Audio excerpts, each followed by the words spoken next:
Let's take question number 2B into our context. Now look here. What is this question saying? It says, besides domain knowledge, a public official needs innovativeness and creativity of a high order as well while resolving ethical dilemmas. Discuss with suitable example. देखो ये question सीधा भी लिखा जा सकता था. That domain knowledge, innovativeness and creativity are necessary for resolving ethical dilemmas. Discuss with examples. But you know, that is UPSC, my friend. Because in the exam hall scenario, you are already under some sort of pressure. So they play around with the words because that is the breeding ground where we can distinguish the best from the rest. The best talent that this country has to offer. How you handle yourself under pressure. तो चलो इस question के कुछ important keywords पहले highlight कर लेते हैं. So the first important word is domain knowledge. The second important word is innovativeness. Third important word is creativity. And the fourth important word is ethical dilemmas. So it simply says that besides domain knowledge, means apart from domain knowledge, मतलब ये तो होना ही चाहिए.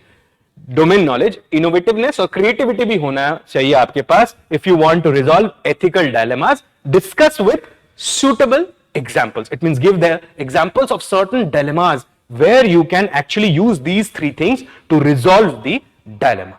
So let's take a look at what we can write for this question.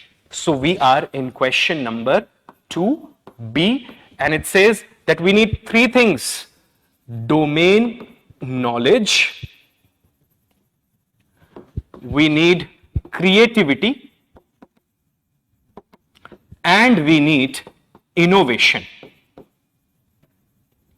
And these three things can help in resolving ethical dilemmas. चलो सबसे पहले इसका मतलब समझ लेते हैं. Ethical dilemma का मतलब क्या होता है? Ethical dilemma is actually a situation where there is a direct conflict between two values or two rights or two imperatives or two options or two actions. Means that ethical dilemmas are situations where two values or two imperatives are nothing but moral standards, like the categorical imperative, two principles, two rights or two duties or two options or two actions, etc., come in conflict with each other. And the decision maker finds it very difficult to take one or select one and reject the other one. Because ethical dilemmas are such complex situations where you cannot say that this is what our course of action should be. Both the imperatives, both the values, both the options appear so attractive that it becomes very difficult to choose one and to give up other. And even if you give up one and choose other, the decision maker is not at 100% satisfaction level, because there is some sort of repent in your heart that you have given up something which was worth holding to. Like remember, I told you regarding conflict of interest just few moments ago. I told you that think of that soldier whose national interest is colliding with his personal interest. So as a soldier, what do you think what he is going to do? What large number of soldiers do under such situation? If they are bounded to the uniform, if they are meticulously trained and ordained in that fashion, then they would definitely go on national duty. Their personal interests are always under their national interests, or they give more preference to national interests. But think of that soldier who's going into the battlefield, and if he is fighting and he learns that his mother is no more, is gone, then you can understand that he would be experiencing some sort of mental pain, agony, anguish, etc. So ethical dilemmas are those situations where decision making is very difficult, because two things collide in such a way it becomes very difficult to choose one and to reject one. And even if you choose one and reject one, you are not at 100% satisfaction level. Now, to give an example, think of this. Suppose you have to choose between integrity and compassion. Like, say, think of professional integrity, that you would never violate the code of ethics or the code of conduct, or you would never violate the rules and regulation. Suppose a rule has been framed under a particular government beneficiary program which says that those who have the requisite documents should be given the benefits of the program. And suppose a frail man, old man approaches to you who lacks the documents, but prima facie it seems, and on deeper inquiry also, it is exposed that he is in utter need of public services. And if the public services is denied to him, then the entire aim of having this grand administrative machinery would be lost. So compassionate mind would say that you should go out of the way of the rule book and help that person. But your professional integrity would forbade you from transgressing your administrative morality. Do you understand that? This is an ethical dilemma. Do you get it? So that is an ethical dilemma. Now let us understand these things. What are these things? Domain knowledge, creativity, and innovation. Domain knowledge means specialized, in-depth knowledge about a particular field or discipline. Now, think of a specialist. A specialist is a person who knows about one particular field but knows everything or almost everything about that field, because he has done an in-depth study about that field. Think of a doctor who is a heart specialist, knows everything about how the heart functions, or is a brain surgeon. Then he knows everything about brain, but he might not be knowing everything about the kidney because he is a specialist. Do you understand that? So domain knowledge is more with respect to specialist. If you are a generalist, which mostly civil servants are, then you face problems in resolving ethical dilemma. That is what this question is actually indicating towards. कि specialist बन जाओ, ethical dilemma solve करना थोड़ा आसान हो जाएगा. But this can also be contested, right?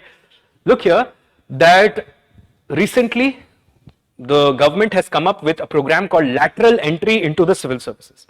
This lateral entry into the civil services actually celebrate the entry of domain experts, or suppose who have worked in the corporate field, those who have worked in the management field.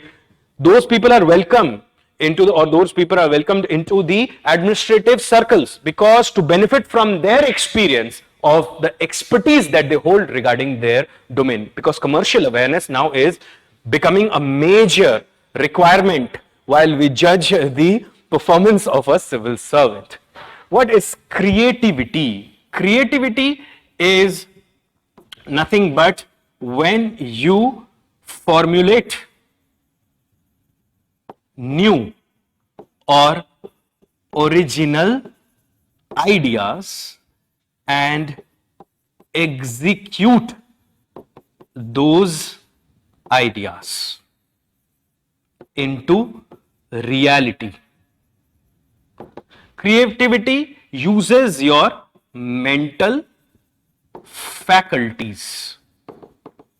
Like, say, think of science and technology. If suppose a group of researchers, they do intense research and find out a new technology and then implement that technology to create a product. Think of a mobile manufacturing company which is coming up with a new feature in a mobile phone. So that would be nothing but creativity. So administrators should also be creative. The third thing is innovation. Sometimes you see, friends, that people use creativity and innovation interchangeably, but they are different.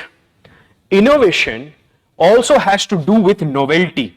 This is also a novel approach, or you see that it is a new approach which has not been tested so far or which has not been thought of so far. That is innovation. In order to understand the difference between creativity and innovation, think of this. Suppose there are 3 car manufacturing companies. Let us call these companies as Company A, Company B, and Company C. Company A, B, and C, they all have come up with a new technology based on their domain knowledge, and they have made fast, luxurious cars. Suppose fast, luxurious sports cars. So they are all sports cars manufacturers. So they have all come up with their products which have unique technology. So that is known as creativity. Because of their research department, they have come up with this new technology which is exclusive to that company. It is a feature which is exclusively found to this in their cars. But all of them are competing against each other in the sports car luxury sector. Do you understand that? Now A and B, what they do is they call Formula 1 drivers on the day of actual, you can say, when they are making the car public, or they are doing a kind of launching of their product. Both of them, a company A and B, they called for established Formula 1 drivers. Like think of, say, A called Michael Schumacher and B called Jensen Button or something like that, right? And they are showing that how they can drive the car at fast speed, yet the car remains balanced on the road in order to attract customers. They are doing an exhibition of their product through their marketing. But C company, what it does is it adopts a novel approach, a new approach of marketing. What it does is that it calls for simple, ordinary people, which includes, say, cab drivers. And they say that you drive the car at that speed and see that whether the car remains balanced or not. And they see that the car remains balanced. So they give a slogan, company C, anybody can drive. अब बताओ किसकी car ज्यादा बिकने वाली है? क्योंकि यहाँ पे तो माइकल शूमाकर, जेनसन बटन, ये तो स्किल्ड ड्राइवर्स हैं, इनका तो एप्टीट्यूड ही है ड्राइविंग, तो ये तो बैलेंस कर ही लेंगे हाई स्पीड में, वही किया उन्होंने जिंदगी भर. बट यहाँ पे तो कैब वाला और कोई ऑर्डिनरी पर्सन वो भी कर सकते.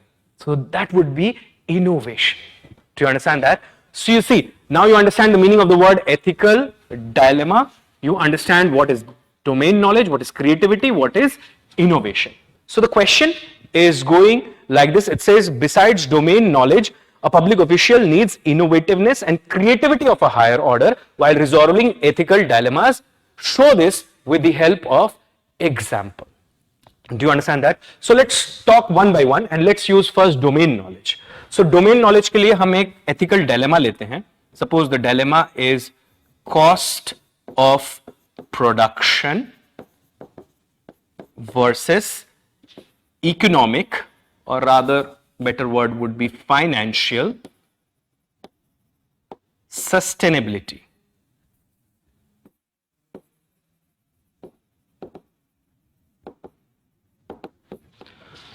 So cost of production versus financial sustainability. Let us try to understand how domain knowledge can help in resolving this ethical dilemma.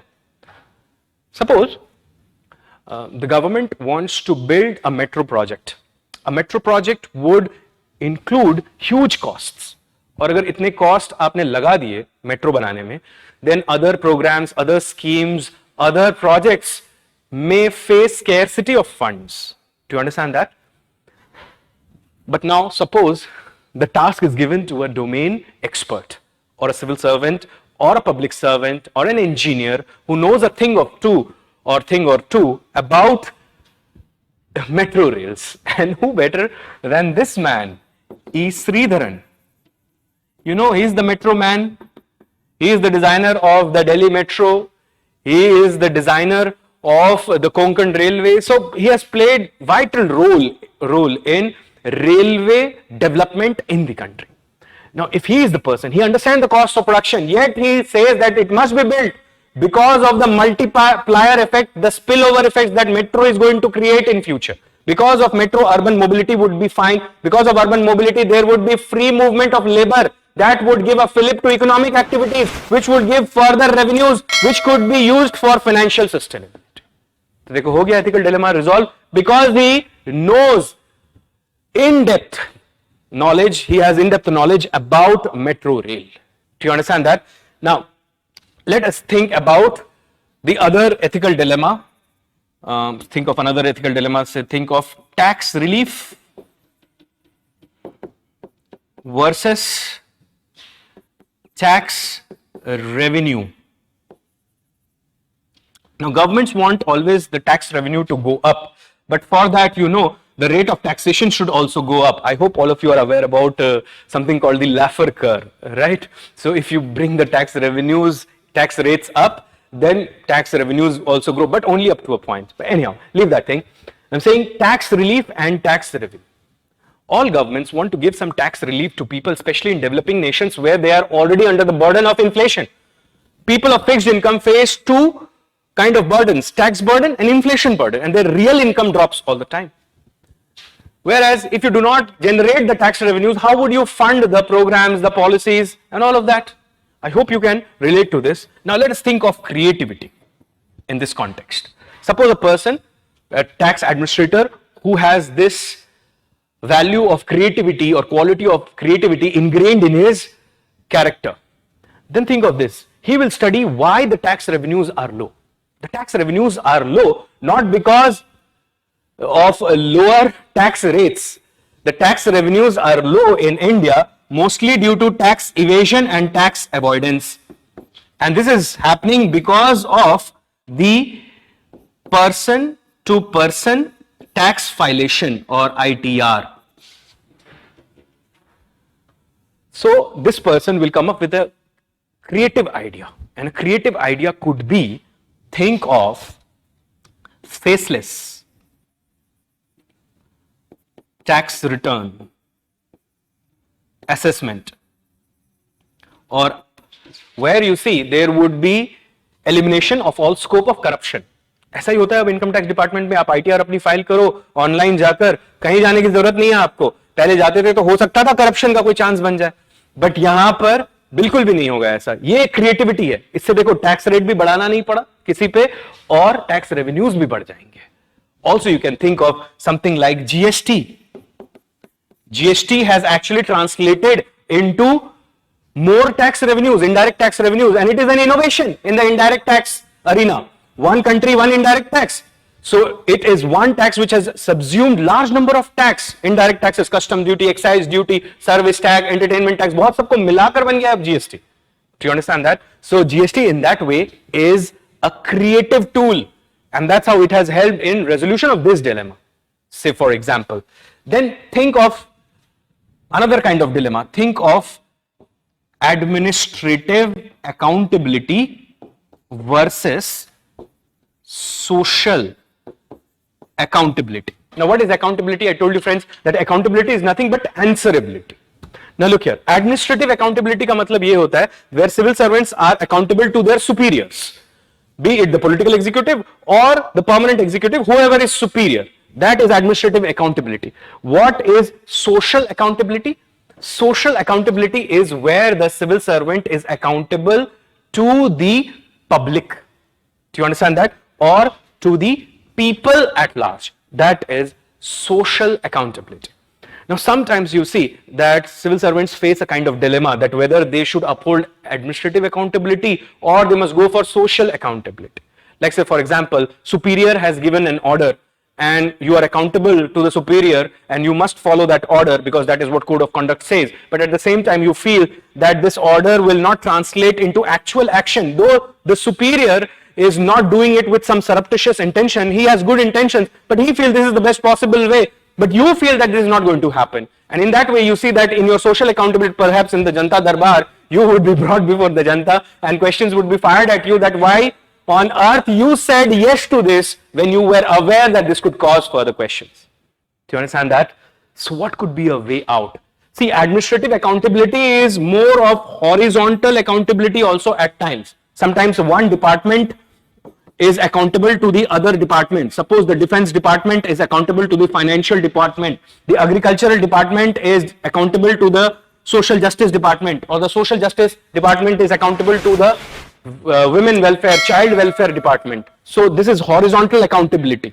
Or say the judiciary is accountable to the executive is accountable to the legislature is accountable to the judiciary. So this is by doctrine of checks and balances, nothing else, right? So ये सब horizontal accountability, administrative accountability भी horizontal हो सकती है, but at times it could be vertical as well, right? When you are accountable to your superior. Social accountability is always vertical.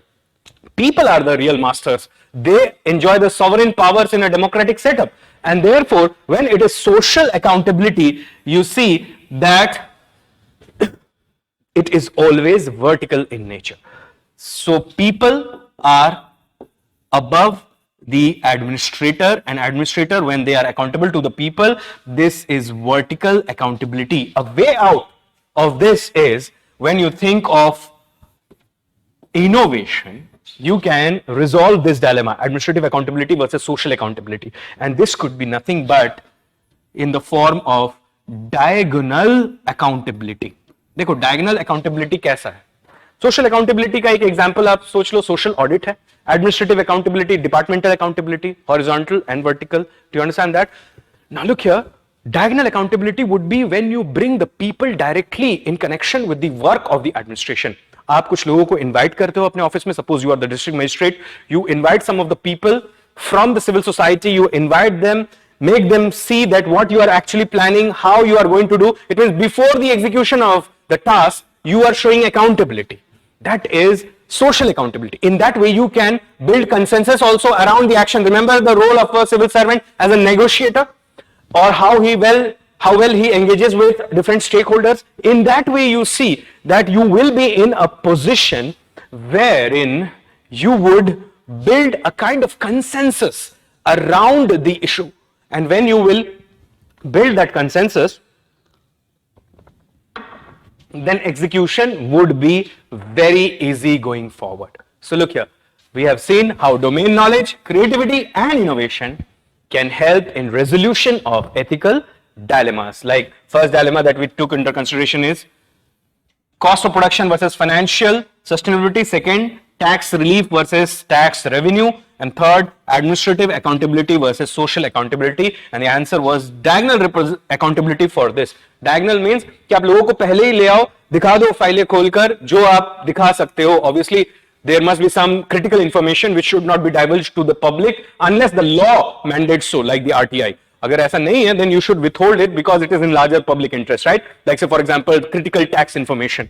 So here you see that in this case you can invite the people and make them look for themselves that what you are actually planning to do, what are the real challenges, why you are taking these steps. In that way, the acceptability of the step would enhance exorbitantly, and thus in that way it would be easy to implement the step. I hope that this question now is clear to each and every one of you. Friends, so I open the floor one more time for your questions in and around this question. You can ask your questions in and around this question, and then we will move to question number 3. Okay. Okay, Mohit has asked, respected sir, what should be considered on top while resolving ethical dilemma, justice or compassion? Well, you see that if you hold justice, then you cannot leave compassion. Now, this might come as a difficult thing to understand, but it is easy, dear. Think of this. Suppose you are trying to deliver social justice. Can you deliver social justice without having compassion? Can you do that? You cannot. Do you understand that? Therefore, justice is the highest value. That's why Plato includes it as one of his cardinal virtues. And even Socrates says that justice is what? That a philosopher should never forbid. He should never forego justice. He should always hold on to justice, even at the cost of his life. And that's why Socrates, he drank the hemlock, right? When he was charged of impiety and corrupting the minds of the youth. So you see that he decided to drink the hemlock, the poison, though he had the option of exile, because he believed in justice, because he was violating the social contract, and he wanted to set an example that this social contract is unfair. That is how we see that later on scholars like, say, John Locke, who questioned the social contract when the contract is exploitative, or we see scholars like Jean-Jacques Rousseau who say that the contract should be in collective interest, or Proudhon who says that the contract is between the people, and he talks of a non-intrusive benevolent state of anarchism, but that is more of an utopia, right? So, और John Rawls का आप देख लो principles of justice, वहां पे भी आप देखो justice के ऊपर ज्यादा बात हो रही है, be it the Maximin principle or the principle where liberty is celebrated. तो आप हमेशा देखोगे justice को हर कोई जो है वो value बहुत ज्यादा देता है. Seema has asked a question: which thinkers and thoughts can be used in answer question 2b? Now, see, this question is with respect to more of ethical dilemma, and when you are resolving an ethical dilemma, you can approach it from the utilitarian way, you can approach it from the deontological way, you can approach it from the virtue ethics point. तो virtue ethics होगा तो Socrates, Plato, Aristotle use कर लेना, deontological होगा तो Kant, Ross use कर लेना, utilitarian होगा तो Jeremy Bentham, John Stuart Mill use कर लेना. जितने चाहो उतने यूज कर सकते हो. Heather has asked, your examples are always unique, sir, starting from cricket related to Formula 1. Okay, thank you, Heather, for that. Elena has asked a question. Now, watching this lecture, I feel ethics horizon is okay. Thank you. But I think these are again more words of appreciation rather than question.